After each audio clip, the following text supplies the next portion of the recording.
అసలు దేశంలో 2014 తర్వాత దేశం ఈ ఈ ఈ టర్ను తీసుకుంటుందని ఎవరు ఊహించలేదు.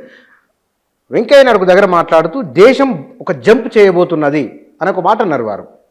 ప్రధానమంత్రి నరేంద్ర మోదీ ఆయన పేరు బయటకు వస్తున్నది, ఎన్నికలకు బీజేపీ వెళ్తున్న దశ, కుంభకోణాల ఆరోపణలతో కాంగ్రెస్ ఇబ్బంది పడుతున్న దశ, ఆ తర్వాత ఏం లేదని తేలిన తర్వాత విషయం అది. కానీ ఒక జంప్ అంటే బహుశా ఆ జంప్ ఈ స్థాయిలో ఉంటుందా అని ఎవరు అంచనా వేయలేకపోయినారు. రాబోయే 100 సంవత్సరాలకు అసలు ఆర్ఎస్ఎస్ బీజేపీల ఆలోచన ఏమిటి? అందుకే ఈ నెక్స్ట్ 2047 100 years ఇండిపెండెంట్ ఇండియా ఏదైతే అంటారో, అందుకే మోడీ ఒక గోల్ పెట్టాడు యూత్ ముందర, వీటి ముందర మనము ఏమంటాం డెవలప్డ్ కంట్రీగా నిలబడాలి. 47 నాటికి 47కు మనము ప్రపంచ భూగోళం పైన డెవలప్డ్ కంట్రీలో మనం నిలబడాలి. అది టార్గెట్ కావాలి. దాని కొరకు అందుకే సంపద సృష్టించాలి, అందరము మైండ్ సెట్ మార్చాలి. ఎడ్యుకేషన్లో కూడా ఏమంటున్నారంటే ఈ థింకింగ్ సిస్టమ్ మారాలి అని. ఇప్పుడు యూత్ యొక్క థింకింగ్ అంతా కూడా థింకింగ్ డిజైన్ చేయాలి అని. నెక్స్ట్ జనరేషన్ చదువులో ఏం డిజైన్ చేయాలంటే ఉద్యోగం కొరకు కాదు చదవాల్సింది, ఉద్యోగాలు ఇచ్చే యూత్ తయారు కావాలి. కనుక నా చదువు దేని కొరకు అంటే నాకు ఉద్యోగం కావాలి అని వెళ్ళకూడదు. బాగా ఉన్నాయి మనకు ఐఐటీలు ఎన్ఐటీలు ఉన్నాయి. ఐఐటీ చదివి మీరు ఎక్కడికి వెళ్తున్నారు, ఉద్యోగం ఇవ్వండి అంటున్నారు. నో, మీరు ఐఐటీ చదివిన తర్వాత మీరే 10 మందికి ఉద్యోగాలు ఇవ్వాలి. అలాంటి ఒక న్యూ ఎడ్యుకేషన్ పాలసీ కానీ మిగతా చాలా మార్పులు రాబోతున్నాయి.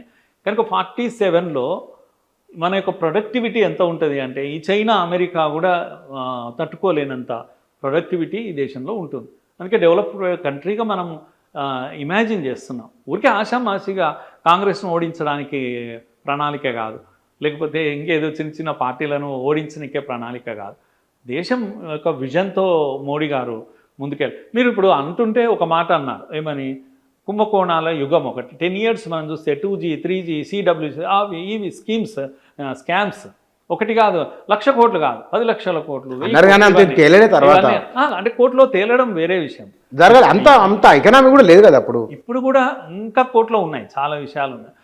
హెరాల్డ్ కేసు ఉంది, ఇప్పుడు కూడా నడుస్తుంది. నేనేమంటున్నా అవి తేల్చే విషయాలు కాదు, కానీ మీకు గుర్తు చేయడానికి చెప్తున్నాను. ఒక్క హైదరాబాద్లో ఒక్కసారి లుంబిని తర్వాత గోకుల్ చాట్లో బాంబు వెళ్తుంది, ఇంకోసారి దిల్సుఖ్ నగర్లో బాంబు వెళ్తుంది, ఇంకోసారి మక్కా మదీనా కాడ వెళ్తుంది, ఇంకోసారి షిర్దీబాయ్ టెంపుల్ కాడ వెళ్తుంది. ఇలాంటివి ఒక 5-6 ఏళ్ళల్లో పేలినాయి. ఒక హైదరాబాద్నే దేశం అంతా ఇలాగే పేలుతూ పోయినాయి. 10 yearsలో నెలకు ఒక 3 బాంబులు పేలుతూ ఉంటే మనకు హాయిగా ఉండేది. దేశం అంటే ఇట్లనే ఉంటుంది. అప్పుడు ఒకసారి మీకు మైకులలో గుర్తున్న బుచ్చన గారు మైకులలో ఏం చెప్తుండే పోలీసు వాళ్ళు అంటే, మీకు తెలియని వస్తువులు, టిఫిన్ బాక్సులు, బొమ్మలు, పిల్లల బొమ్మలు అంటే ఏది కనబడితే బిక్కు మనం బతుకుతుంటే మనం 10 ఏళ్ళు ఏడన్నా బాంబు వేయవచ్చు, దేన్ని ముట్టుకున్నా బాంబు వేయలు. ఇదా దేశం అంటే? మరి ఏడున్నాయి స్లీపర్ సెల్స్ అన్ని ఎడవండుకున్నాయి. ఇప్పుడు ఇది ఎక్కడ పోయినాయి, ఏం చేసిరు? ఏడన్నా తుపాకు పెట్టి కాల్చిర్రా ఎవడన్నా? ఎందుకు మాయమైనాయని అంటున్నా. చక్కటి నీకు ఇదేంటి ఇంటెలిజెన్స్ లేకపోతే, ఎంత బలమైన ఇంటెలిజెన్స్ ఉంటే ఈ స్లీపర్ సెల్స్ అన్నీ ఎక్కడనో పోయినా ఏడవండుకున్నావో తెలియదు. దేశంలో బాంబులు బంద్ అయిపోయినాయి. మొత్తము ఈ టెర్రరిజం అంతా కొట్టుకుంటా పోతే కాశ్మీర్లో పహల్గామ్ వరకు పోయింది. ఇప్పుడు ఇక్కడిక్కడ అప్పుడు నీకు బాంబేలో వచ్చి వాడు నీ ఇంటికి వస్తాను అట్టింటికి వస్తాను కొట్టిపోతుండే. అప్పుడు దిక్కు లేదు, దివానం లేదు ఈ దేశంలో. గట్లా ఉంటుందా దేశం అంటే? మీరు మళ్ళీ మోడల్ గురించి చెప్తారు కదా, పొద్దున హోమ్ మినిస్టర్, సాయంత్రం హోమ్ మినిస్టర్ పౌడర్ వేసుకొని వచ్చి ఇది పిరికి బందల చర్య. ఇది ఒక్కటే కదా మీరు ఇచ్చిన స్లోగను. బాంబు వెళ్తే వచ్చిన మీరు ఇచ్చిన స్టేట్మెంట్ ఇది ఒక్కటే కదా. స్పందించినరా? 300 మంది బాంబులు పెట్టి లేపితే బాంబే లాంటి సిటీలో మీరు ఒక యుద్ధం అనే ఆలోచన అన్న చేశారా? ఎందుకు చేయరు? అంత బలహీనమైన దేశమా ఇది? కనుక అట్లా కాదు, బలమైన లీడర్షిప్ అంటే అలా ఉంటుంది. భయపడి చస్తున్నారు. వాడు నీళ్ళు ఆగిపోయినాయి, అవి ఆగిపోయినాయి, యుద్ధమే స్టార్ట్ కాలేదు, వాడికి పడుతుంది. అది కదా నాయకత్వం అంటే. మోడీ ఇడిచిపెట్టండి, మోడీ కాదు ఇది, భారత్. ఇది భారత్ అంటే భయపడాలి. వాడు పక్కన ఉన్నాడు, ఇష్టం ఉన్నప్పుడు వచ్చి ఒక బాంబు వెళ్తాం, ఇద్దరిని చంపేస్తాం, వెళ్ళిపోతాం. ఏంది ఇది?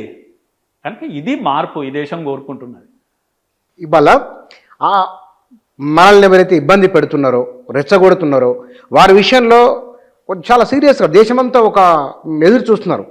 గట్టి దెబ్బ ఉంటుంది అని అనుకుంటున్నారు, గుణపాఠం చెప్పాలి వాళ్ళకనే భావన ఉన్నది. ఈ విషయంలో కూడా నరేంద్ర మోదీకి మద్దతుగా దేశం అంతా నిలబడిందని నాకు వైబ్రేషన్ తెలుస్తున్నది. పత్రికల్లో వచ్చే అభిప్రాయాలు, సోషల్ మీడియా జరిగే చర్చ, అటువైపు చూస్తున్నారు. బహుశా ఎట్లా ఉండవచ్చు అనేది ఒకటి ఉంది. ఏమై ఉండొచ్చు ఒక అంచనా. ఎంత కరెక్ట్ చెప్పారు బుచ్చన్న గారు. మీరు చెప్పింది మీ వైబ్రేషన్ మీకు తెలుస్తున్నాయి అన్నారు చూడండి, అది కరెక్ట్ అండి. ప్రతి భారతీయుడు తెలుస్తుంది, హిందూ ముస్లిం క్రిస్టియన్ కాదు ఇక్కడ.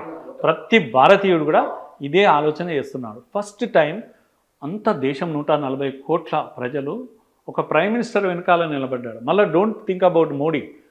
భారత్ ప్రధాని ఎంత పెద్దోడు అయిపోయాడంటే 140 కోట్ల మంది ఒక దగ్గర ఓవైసీ కూడా చక్కగా మాట్లాడాడు. మనం ఊహించము ఓవైసీలా మాట్లాడాడు. అరే ఎంత అద్భుతంగా మాట్లాడాడు. ఇది దేశం అంటే. కనుక నాలుకను ట్విస్ట్ చేయడము, యుద్ధం ఎందుకు లేండి, మాటలతోటి సరిపోయి కొంచెం అక్కడెక్కడ ఉంటారు ఇంకా పొలిటికల్ ఇది. కానీ ఓవరాల్గా మాత్రం దేశం ఆయన వెనకాల నిలబడ్డది. ఒక విశ్వసనీయత ఉంది. కనుక శత్రువు భయపడుతున్నాడు. మోడీ కారణంగా కాదు భయపడుతున్నది, దేశం యొక్క ప్రవర్తన తీరు ఏదైతే ఉందో స్పందించిన తీరుకు భయపడుతున్నారు. ప్రపంచమంతా ఎదురు చూస్తూ ఉంది. కనుక ఎప్పుడైనా దేశం ఇలా నిలబడాల్సిందే. మనం ఇలా ఉంటేనే బ్రతుకుతాం. ఆ డైరెక్షన్లోనే వెళ్ళాలి. ఇప్పుడు కూడా తప్పకుండా చర్యలు ఉంటాయండి. ఎందుకంటే ఊరి లేకపోతే మిగతా ఏవైతే సంఘటనలు జరిగావో చిన్న సంఘటనకు చిన్న జవాబు ఉండొచ్చు. ఇప్పుడు పెద్ద సంఘటనగానే అనుకుంటున్నాక పెద్ద జవాబే ఉంటుందని అందరూ అనుకుంటున్నారు. మూతోడు జవాబు అని అంటారు. అటువంటి ఒక జవాబు ఉంటుంది తప్పకుండా అని అందరూ ఆశిస్తున్నారు. జరిగి తీరుతుంది కూడా. ఆ విశ్వసనీయత మన ఆర్మీ మీద ఉంది. బలమైన ఆర్మీ మనకున్నారు. రఫేల్ లాంటి యుద్ధ విమానాలు ఉన్నాయి మనకు. ఊరికే మనుషులు కూడా అక్కడికి వెళ్లకుండా కొట్టేంత సత్తా మనకుంది. ఈ మధ్యన యుద్ధాలన్నీ మనం చూస్తున్నాం కదా, మనుషులు ఎవడు కనిపిస్తలేవు. ట్యాంకర్లు కూడా పోతలేవు పెద్దగా, పైనుంచి వస్తున్నాయి. ఎందుకంటే పాత సినిమాల్లో విఠలాచారి సినిమాలో ఎట్లా కొడుతున్నాయో కనుక ఆ సామర్థ్యత మనకు వచ్చేసింది. కనుక బలమైన దేశంగా ప్రపంచం ముందు నిలబడ్డాం మనం. ప్రైవేట్ రంగం విస్తరిస్తున్నది. ప్రైవేట్ రంగంలోనూ ఉద్యోగాలు కావాలని అడుగుతున్నారు అందరు. అన్ని కులాల పేదలు ఉన్నారు ఇవాళ. కాబట్టి వాళ్ళందరూ అయితే ప్రైవేట్ రంగంలో రిజర్వేషన్లు ఇవ్వాలంటే సాధ్యమవుతుంది. మళ్ళీ వెనక్కి వస్తాం కదా, కులాన్ని లెక్కేసినప్పుడు మనం వెల్త్ డిస్ట్రిబ్యూట్ చేయాలి, తో పాటు అవకాశాన్ని ఇవ్వాలి. ఇవాళ అవకాశం ఇవ్వాలంటే బ్యాంకు లోన్లు తీసుకోవాలి, లేదా కంపెనీలు పెట్టాలి, చేయాలన్నప్పుడు మరి అది ఎట్లా సాధ్యం అవుతుందా? మళ్ళీ కొత్త సమస్య తీసుకొచ్చి నెత్తినేసుకున్నట్లు అవుతుందా? ప్రైవేట్ రంగంలో అంటే ప్రైవేట్ రంగమే ప్రభుత్వ రంగం కన్నా బలంగా తయారవుతుంది. ఇప్పుడు అయ్యింది. ఉత్పత్తి కూడా విపరీతంగా పెరిగిపోయింది. మనం డిఫెన్స్ ప్రొడక్షన్ ఉండేది కాదు ఒకప్పుడు. డిఫెన్స్లో ఇప్పుడు మనం ఇక్కడ పటాన్చెరు కాడ అది ఉండేది ఒకటి. అటువంటి చిన్న చిన్న కంపెనీలు గవర్నమెంట్ ఆధ్వర్యంలో నడిచినాయి. ఈరోజు డిఫెన్స్లో మన ప్రొడక్షన్స్ ఉన్నాయి. ప్రపంచానికి డిఫెన్స్ మెటీరియల్ను మనం అమ్మడం మొదలుపెట్టాము. రాబోయే రోజుల్లో ఇంకా పెరుగుతుంది. ఎందుకంటే ప్రైవేట్ రంగం కూడా వచ్చేసింది. ఇన్వైట్ చేశారు మోడీ వచ్చాక, పాలసీ మార్చారు. ఇప్పటికే మనకు 1-2 లక్షల కోట్లు ఆదాయం మొదలై మనం కొనేవాళ్ళం ఒకప్పుడు. కానీ ఇప్పుడు అమ్మడం మొదలుపెట్టాం. ఆయుధాలు కూడా అమ్మడం మొదలుపెట్టాం. అలా దేశంలో ప్రైవేట్ రంగం విస్తరిస్తుంది. మీరు అంటున్నది ఏంటంటే రాబోయే రోజుల్లో ఉద్యోగాలు ఏడున్నాయి ప్రభుత్వంలో, అన్నీ ప్రైవేట్లోనే వస్తాయి. కనుక ఈ రిజర్వేషన్స్ కూడా ప్రైవేట్ వాడికి ఎవరైనా నియమించుకునే అధికారం వాళ్ళకు ఉంది. జీతం ఎంతైనా ఇచ్చుకునే అధికారం వాళ్ళకు ఉంది. ఎందుకంటే గ్యాట్ ఒప్పందంలో భాగమే ఇదంతా కూడా. ఇవన్నీ చేశాం. కానీ ఇంకో వైపు వస్తున్నటువంటి మార్పులో డిక్కీ లాంటి ఒక సంస్థను మోడీ వచ్చాక ప్రోత్సహించారు. దళిత్ చేంబర్ ఆఫ్ కామర్స్ లాంటిది. ఆయన ఒక ప్రయోగం చేస్తాడు. ఆయన పేరు నేను మర్చిపోయాను. మా మనిషి మేముతో కలిసి రవికుమార్ ఇక్కడ కాదు, బాంబేలో, పూణే వ్యక్తి ఆయన. కులకర్ణి ఆయన మొదలు ప్రైవేట్ రంగంలో దళిత కోటీశ్వర్లను తయారు చేయాలి అని ఆయన ఒక డ్రీమ్. అది ఆయన కొంతమందిని తయారు చేశారు. మీడియాలో కూడా ఆయన పేరు బాగా వచ్చింది. పద్మశ్రీ ఇచ్చారు. తర్వాత మోడీ ఏం చేశారంటే ఆయన్నే పెట్టి ప్రభుత్వంలో అది ప్రోత్సహించి, ప్రభుత్వమే డబ్బులు ఇస్తుంది మీకు, మీరు కోటీశ్వర్లను తయారు చేయండి అని. దళితులలో ఎంతోమంది ఎంటర్‌ప్రెన్యూర్‌షిప్, వ్యాపారాలు ఇవన్నీ డెవలప్ చేయడానికి, ఇండస్ట్రీ డెవలప్ చేయడానికి లోన్ ఇచ్చి 1 కోటి మంది కోటీశ్వర్లను దళితులను తయారు చేసే ప్రయత్నంలో ఉంది డిక్కీ లాంటి ఒక ప్రోగ్రాం. అటువంటి చాలా ప్రోగ్రామ్స్ ఉన్నాయి అన్ని కమ్యూనిటీస్ను డెవలప్ చేయడానికి. కనుక ప్రైవేట్ రంగంలో ఉద్యోగం కొరకు కాకపోయేది, ప్రైవేట్ రంగాన్నే దళితులు, బీసీలు నిర్వహించాలి అనేది ఒక డ్రీమ్. ఆ ప్రయత్నం గొప్పగా జరుగుతుంది. అందుకే మీరు బ్యాంక్ లోన్స్ కనుక చూసినట్టయితే పెద్ద ఎత్తున బ్యాంక్ లోన్స్ తీసుకుంటున్నారు. 10 లక్షలు 20 లక్షలు అనేది కామన్ మ్యాన్ తీసుకుంటున్నారు. ఇప్పుడు దీన్ని ఓపెన్ చేసి పెట్టారు.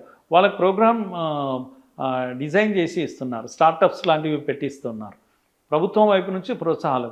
ఫ్యూచర్లో మీరు ప్రైవేట్ రంగం ఎవరి చేతిలో ఉంటుంది అంటే ఇగో ఈ వర్గాల చేతిలోకి వస్తుంది. ఇప్పుడు లిడ్ క్యాప్ లాంటి ఒక ప్రయోగం చేశాం. వినడానికి బాగుంది, ఏమైతే తెలియదు కానీ లిడ్ క్యాప్ లాంటి ఒక ప్రయోగం చేశాం మనం ఒకప్పుడు ఎన్టీ రామారావు పీరియడ్లో. దళితులు చెప్పులు తయారు చేసి అది మధ్యలో ఫెయిల్ అయిపోయింది, కానీ అది సక్సెస్ అయితే ఈరోజు వాళ్ళు కూడా కోటీశ్వర్లు అయ్యేవాళ్ళు. కనుక పని కట్టుకొని చేయాల్సిందే, చేస్తారు. చదువులు పెరిగినాయి, అప్పట్లో చదువులు లేవు, చాలా చాలా చాలా మార్పు వచ్చింది, పెరిగినాయి, అన్ని వర్గాల్లో చదువులు పెరిగినాయి. ఇంకా నాణ్యత పెరగాలి, చదువుల మీద ఇన్వెస్ట్మెంట్ కూడా పెరగాలి.